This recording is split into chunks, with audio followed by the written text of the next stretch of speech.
If you thought all knitters stopped knitting during the summer, how does it feel to be really, really wrong about something? Welcome back to the Apiary, a knitting podcast. My name is Lauren Rad, and I design knitting patterns, primarily socks, also hats, shawls, fingerless mitts, whatever, as long as it's not garments, because those give me a headache. I've gone kind of dormant the last several months, but it wasn't because it's summer and I wasn't knitting anything. I've been knitting. In fact, I've been knitting a lot. I've been rather busy.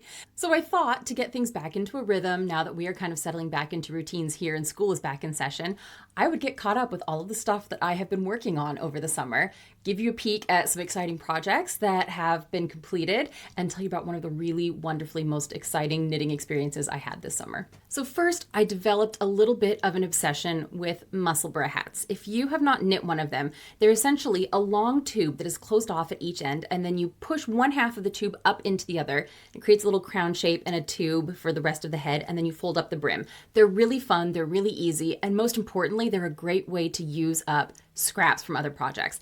And as a sock knitter, I have a lot of fingering weight scraps sitting around in my office. You might remember the mitered square blanket of doom, which was my 3-year-long project where I knit a mitered square using fingering weight yarn held double to try and use up some of the scraps from all of my sock designs. The problem was, as I kept working on that blanket, well, I also kept knitting socks, and so I would add more sock scraps to the basket of scraps almost as quickly as I used them up for the blanket. So the blanket's done. The blanket's been done for about 8-9 months now, but I still have a ton of fingering weight scraps, and so I was looking for ways to use them up, and I started knitting musselburgh hats. So I knit one that I gave away as a gift to my kid's teacher, and then I knit another, and then I knit another. So I've knit 3 of these hats in 3 months. I don't currently have another one on the needles, but I do have the yarn picked out for it. So let me show you that. So this is the yarn I will be using for the 3rd musselburgh hat, which I think will be a really pretty soft combination. This is some Knit Pick Stroll that I had left over from a project. This is some hedgehog fibers that I used on a design, 3 years ago now, maybe 4 years ago. And this is some Madeline Tosh sock that was from my latest sock release. Let me show you what these hats look like when they're all opened out. This is the one I knit for myself. The outside layer is a really nice wool sock yarn, but it's a little scratchy for next to skin wear. So I put a different sock yarn on this end that is a little softer. So that's the inside layer. And you can see it's a long tube. It's closed off at this end. It's closed off at this end. One end has increases, one end has decreases. And then when I want to wear the hat, I open it out. I tuck the purple end inside the blue end, wiggle my hands around a bit to kind of settle it in there nice and smoothly. I want to make sure you have enough room for everything. And then I pop it on my head like so. That's not going to work. But when you fold the brim up, oh, it's wonderfully cozy. It's a fantastic hat. I actually wore this one on a camping trip with my kid back in June. It was great. I will be honest, it's August right now, and we don't have air conditioning because our house was built in the mid-70s, and we're in a Southern California beach town where until fairly recently, you didn't really need air conditioning. So it's a little hot. I don't know how long I'm going to be able to wear this hat, but I'll try to wear it for a little bit longer. So I knit the second version for my kid who picked out the colors. The top is by Wild Star Fibers. I love her yarn. You should definitely check her out. This middle green stripe is by Miss Babs. And then this pink with green speckles is from a dyer who is unfortunately no longer dying. But it's the same construction. You can see you've got the closed off end tucked up inside it. So great way to use up your sock yarn scraps if you haven't tried it yet. It's also very just like nice mindless knitting. And it's knitting you can do in the dark. So I worked on these in the dark around the campfire. I worked on them in the movie theater when I took my kid and her friends to see shows. It's very versatile. Another thing that kept me busy over the summer was a lot of sock knitting. I'm a big believer in socks for summertime knitting because they're small so they don't overheat you, and they're small so they're portable. Perfect for summertime. You can pack 1 skein of yarn in your luggage if you're traveling, you need to pack light. You can throw it into your bag if you're going to have a beach day with some friends, or if you're going on a weekend trip somewhere, or if you're going to the pool with your kids, whatever it is, whatever your life looks like, wherever you're going, have sock pattern, have sock project, will travel. But there are 2 very special sock projects that I worked on this summer that I want to show you. And the first is, I finally knit a pair of toe-up socks that actually fit me well. And there's a reason for that. It's because my friend Aimee Sher told me that if I'm having trouble getting short row sock heels to fit, I might want to try the Flegel heel. So if you look closely, you can see these socks, these are not my usual heel flap and gusset, but they're also not a short row heel. This is a Flegel heel. And before I knit these socks, I did a swatch of the Flegel heel. We'll talk more about this in a little bit because I did a lot of sock part swatching over the summer, and I'm going to have an entire separate video soon about why I think swatching sock parts is such a helpful technique for knitters.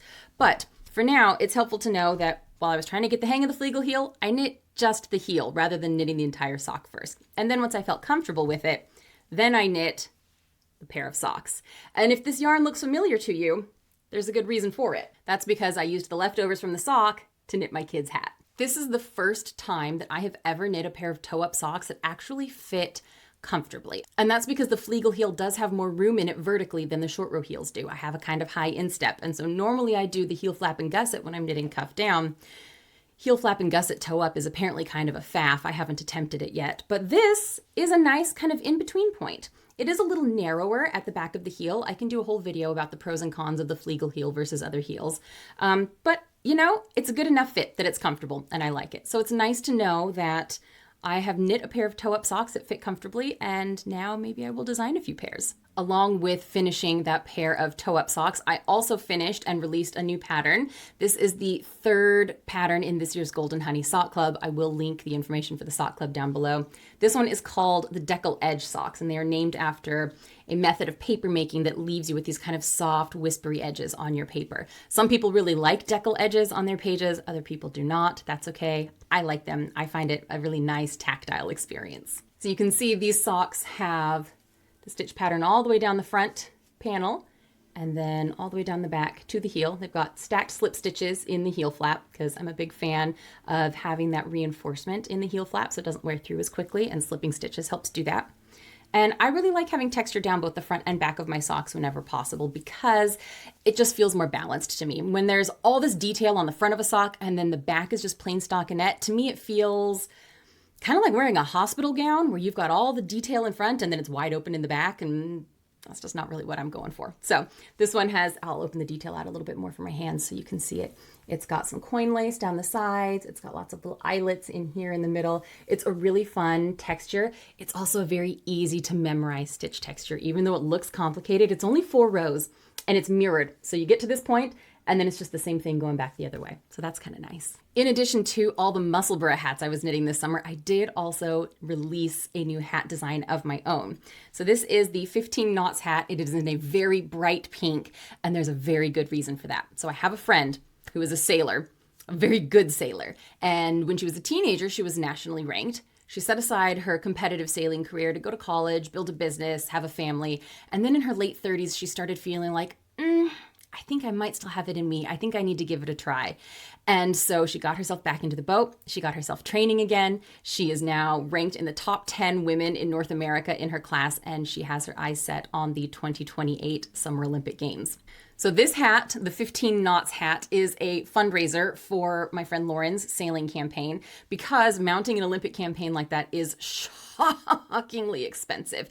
You have to compete in international regattas in order to earn enough points, but that involves travel, it involves coaching expenses, it involves physical training, it involves boat rentals. There's all sorts of things involved with it. It's very expensive. So this hat is part of a knit along that I have been hosting over in my Facebook group. There is still time to join. It runs through August 31st, and $2 from every pattern sale will be going toward the 501c3 that helps fund Lauren's campaign. It's named the 15 knots hat because 15 knots is Lauren's favorite wind speed for sailing. So it's fast enough that you can sail hard, but not so fast. The wind isn't blowing so strong that you're in kind of emergency panic protection mode. And it's hot pink because Lauren wears very bright pink when she's racing so that her family, especially her daughter, can see her from shore. I collaborated with my friend Megan from Megs & Co. on this yarn. So Meg actually made this really wonderful custom colorway specifically drawn from the pink on Lauren's website. And so we created this yarn colorway, and then I created this hat design. You can see it's got a nice folded up brim to keep your ears nice and warm. And then when you pop it on, you can see there are cables. It makes a nice little 4-pointed compass rose there at the top. And then all the little 1x1 cables here in there are meant to mimic the look of swirling winds on charts. Megan does also still have the colorway for this yarn available on her website. I will link it below. And 10% of the proceeds from that yarn also go toward funding Lauren's sailing campaign. So here's a look at what the hat looks like when I'm wearing it. Ooh, it is toasty warm. It is a very nice, thick wool. It's very bright. You can spot me from anywhere in it. It's a really cozy, fun hat. If super hot pink isn't your jam, that's okay too. I also knit a version in a really soft blue. This was a yarn that I only had about 150 yards of, and I knew it wasn't going to be enough to do the full folded up brim, but I figured it's a top-down pattern. I can get just about every round out of it that I can, and so I did, and I'm really happy with it. Earlier this summer, I also finished and released a shawl pattern, my first new shawl pattern in a very long time. This is called A Continual Smell of Steam. It is the first of 4 patterns in a series of shawls that are inspired by Elizabeth Gaskell's novel North and South. I always need to clarify this. This is the one about industrialization in Northern England in the 1850s, not the novel and miniseries about the American Civil War starring Patrick Swayze. I knit this shawl using 2 skeins of Aimee Sher Makes Comfort Silk Linen, which Aimee kindly provided to me as part of our collaboration on this design project. And I have to tell you, it is a really wonderful yarn. It is 50% merino, 25% silk, 25% linen. So you get that nice bounce from the wool, but then you get the drape and sheen from the linen and the silk. It's really breathable. It's really lightweight for warm weather. So if you're like me and you live somewhere where it never really gets that cold in the wintertime, this is a great kind of all year round yarn. It's great for layering pieces. If you live somewhere where it gets a little colder in the wintertime, you might want to layer up with additional thicker layers, and that's fine too. But this is just a great kind of versatile yarn. You can see the stitch pattern here if I hold it up to the camera a little better. It's a little brightly lit, so it's kind of hard to see, but it is just a really lovely, lovely yarn. And you can see, look at that drape. It's just wiggling. It's just wiggling. So this guy came out earlier this summer. I'm really pleased with it. It is an asymmetrical triangle, and you'll need about 800 yards of yarn. That's it for the full-sized finished objects, but I did want to circle back to that swatch of the Flegel heel and show you a bunch of not full-sized finished objects that I worked on over the summer that actually took up quite a bit of time, but were for a very important reason. This is my little stash of sock part swatches. So I've got a Flegel heel. I have a sock leg with a gusset inserted from top to bottom. I've got 2 versions of a round toe, toe up and cuff down. Here is a German short row heel, 2 halves of a set of asymmetrical toes, a fish lips kiss heel, and a heel flap and gusset. Now, why in the world was I knitting all of these random little sock parts? Well, one is I wanted to test some of them out. I'd never knit a fish lips kiss heel before. I'd never knit a Flegel heel before. I had never inserted a gusset into a sock leg, and I wanted to make sure that I had my math right.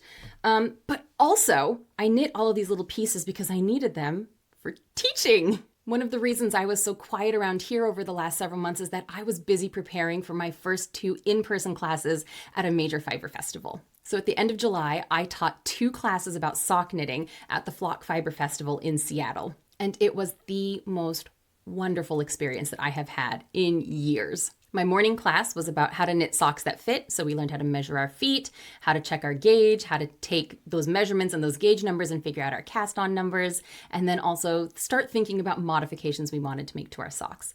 And then my afternoon class was about modifying existing sock patterns by adding in or swapping out different heels and toes. Each of those classes sold out. I had room for 35 students in those classes, and both of them were full, which I'll be honest was both incredibly exciting and a little frightening because I hadn't been in a classroom that large in quite some time. If you'll remember, I used to be a high school teacher, but I took my knitting business full time back in June of 2025. And so I haven't been in a classroom of any sort in over a year.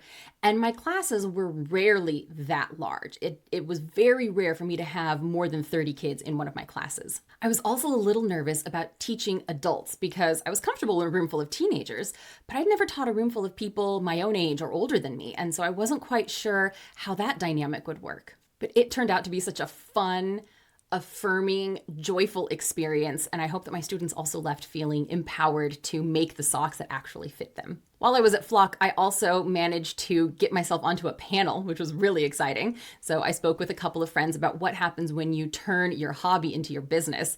Definitely happy to do a full separate video about that topic at a later date because I do have a lot of thoughts on that one, and we didn't have nearly enough time to cover all of the thoughts that I know all of us had about that idea. And then I also was able to do a designer table while I was there. So I was able to set out samples of a bunch of my patterns and let people come through and actually see them in person and touch the yarns and look at the stitch patterns. And my favorite part about that was when I could say, oh, you really like the yarn I used for that shawl sample? Guess what? They're here. 2 rows over, turn right, go down 3 booths, you'll find them. Because while I've gotten reasonably good over the years at selling my own designs, my own patterns, my own products, it is so much easier and so fun to sell my friends amazing things too. So that's what I've been up to this summer. I've got a bunch of things on the needles right now that I can't currently show you because they're all surprise designs that I will be sharing in the future. But if you're bored, start swatching sock parts. It's a great way to build skills. I'll have a video about that for you very soon. And let me know down in the comments if you are also a busy summertime knitter or if you take a break. Thanks for being here, and I'll see you next time. Happy stitching.